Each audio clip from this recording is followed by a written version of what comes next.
बिस्मिल्लाहिर्रहमानिर्रहीम।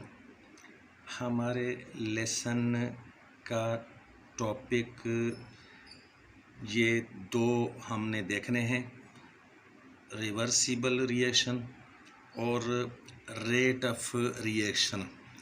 तो ये दोनों चीज़ें ज़रूरी हैं इक्विलिब्रियम वाले चैप्टर के लिए। इक्विलिब्रियम वाला चैप्टर समझ में नहीं आ सकता या ये कि कम समझ में आएगा अगर ये टॉपिक्स किसी को ना आते हों। तो देखते हैं पहले ये रिवर्सिबल रिएक्शन क्या चीज़ होती है।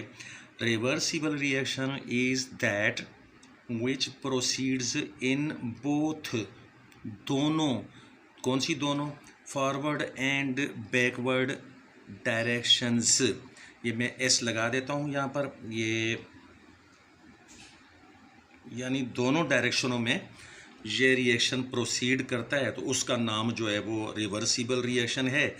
दोनों डायरेक्शनों में कैसे प्रोसीड करता है रिएक्शन, वो ये देखें। एग्जांपल, ये हाइड्रोजन के मॉलिक्यूल्स और आयोडीन के मॉलिक्यूल्स आपस में ऐड होकर तो बनाते हैं हाइड्रोजन आयोडाइड, ये कंपाउंड बना देते हैं।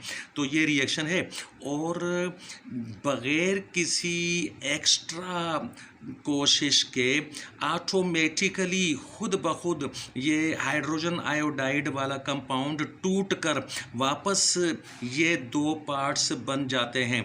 यानी कि क्लोज्ड कंटेनर में जब इन दोनों को रिएक्ट करवाया जाएगा तो जैसे ही ये हाइड्रोजन आयोडाइड वाला कंपाउंड बनना शुरू होता है तो वो वापस मतलब है कि ये दोनों आ जाते हैं और फिर ये इधर से ये बनता जाता है। यानी हाइड्रोजन आयोडाइड बनाने के लिए ये दोनों रिएक्ट करते रहते हैं, कंपाउंड बनता रहता है, कंपाउंड टूटकर वापस ये दोनों बनते रहते हैं। इस तरीके से इस तरफ भी रिएक्शन और इस तरफ भी रिएक्शन।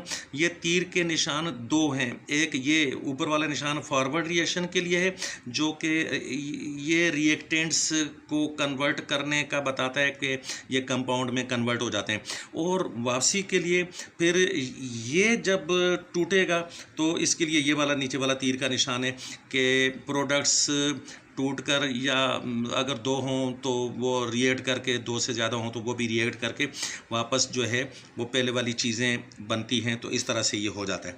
और देखिएगा नेक्स्ट टॉपिक है रेट ऑफ रिएक्शन। बहुत आसान है, इसको ज़्यादा नहीं समझाना पड़ेगा। Rate of reaction is the speed at which the reactants are converted into the products।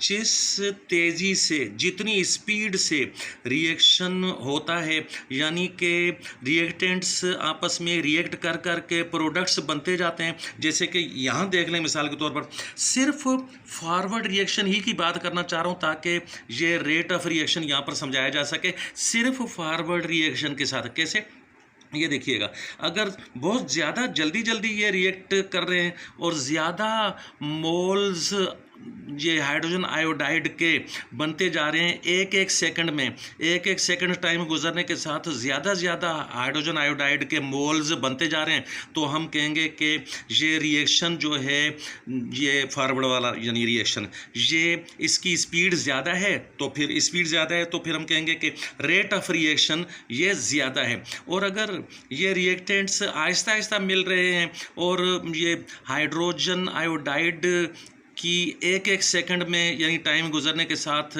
Mole quantity जो बनती जा रही है वो कम है, यानी टाइम पहले जितना ही अगर हम लगाएं, फ़र्ज़ करें कि 5 सेकंड में अगर हम कहें कि पहले बहुत ज़्यादा ये हाइड्रोजन आयोडाइड की मकदार बनती जा रही थी और अब जो है वो बाद में अगर 5 सेकंड में कम बनती जा रही हो, कम बनती जा रही है, तो हम कहेंगे कि अब जो है रेट ऑफ रिएक्शन स्लो हो गया है। तो रेट ऑफ रिएक्शन का मतलब है स्पीड ऑफ रिएक्शन। तो ये हमारा दो ये हमने टॉपिक्स देख लिए हैं।